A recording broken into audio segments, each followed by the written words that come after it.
So you're in the end of your third trimester, you're basically due. And the question is, when is it time to go to the hospital? Well, this question is answered again depending how far along you are. So assuming you're at term, usually meaning 36 weeks or more, then the answer of when to go to the hospital is pretty actually specific. So there's a couple of things of when you'd have to go. The first is labor. So what's labor like? Your uterus is going to contract, and it's a muscle. So when it contracts, the whole area is going to get hard, just like a hard muscle when you make a muscle in your arm, and you'll feel that hard.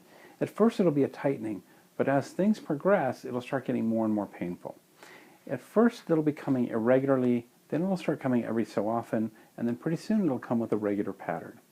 When that pattern is every 3 to 5 minutes, and they're really powerful, that's the time to go to the hospital. And what I like to tell people is, look, when you're having contractions, and this is what you're doing with your contractions, when you're doing that, that's labor, okay? So if you're having contractions, you're like, gee, I wonder if it's time to go to the hospital, it's not time to go to the hospital yet. So to me, that's probably the best test of whether you're in labor or not. You know, when we're on labor and delivery, sometimes we'll see people walk up and think, you know, and they'll tell us, you know, hi, why are you here? Oh, because I'm in labor. And we can look at their face and pretty much usually win the bet of whether they're going to be staying or whether it's a false alarm. And so when you've got that game face on and you're huffing and puffing, that's labor. That's when you want to come into the hospital. Now, the other thing to come into the hospital for is if your bag of water breaks. If your bag of water breaks, don't wait for labor to start. Just come on in. Now, you don't have to break traffic laws. You can get your stuff together and drive rationally and come to the hospital. But once your water breaks, it's time to come in. Don't wait around all day for labor to start. And the reason is the bag of water is really a protective barrier that keeps the baby protected from the outside world. Once the bag of water is broken, that barrier is gone, and eventually an infection is going to happen. And so you really need to be in labor once the bag of water. It's kind of this magic 24 hours we like to see people delivered after the bag of water is broken.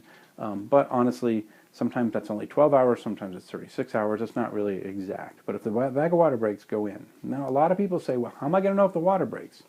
Well, sometimes, you know, it's like a sitcom where it's push, you know, clean up on aisle 3, and it's pretty obvious. Other times it's a little more subtle. But the big thing about the bag of water is that once the bag of water breaks, you're going to continue to leak fluid until the baby delivers. And the reason is that amniotic fluid is really just baby's urine, and the baby's going to keep peeing. So even if everything drained out, it's going to keep forming, and so you're going to keep leaking. And so if you're not sure, then what might happen is you're going to notice that, you know, you go to the bathroom, your pants are all wet. You're like, oh, I must have peed on myself.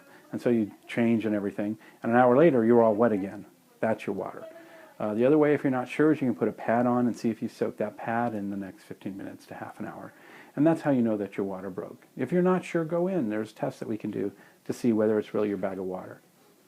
And the other thing is, don't be embarrassed if you go to the hospital thinking you're in labor or thinking your water broke and your water didn't really break and you end up getting sent home. I can tell you that my second baby, I was actually on call on labor and delivery, and my wife called me and thought her water broke.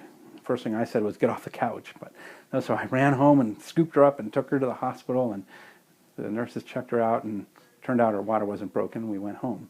So it happened even to me. So don't be embarrassed if that happens to you. Of course, the nurses gave me a hard time, but that's okay.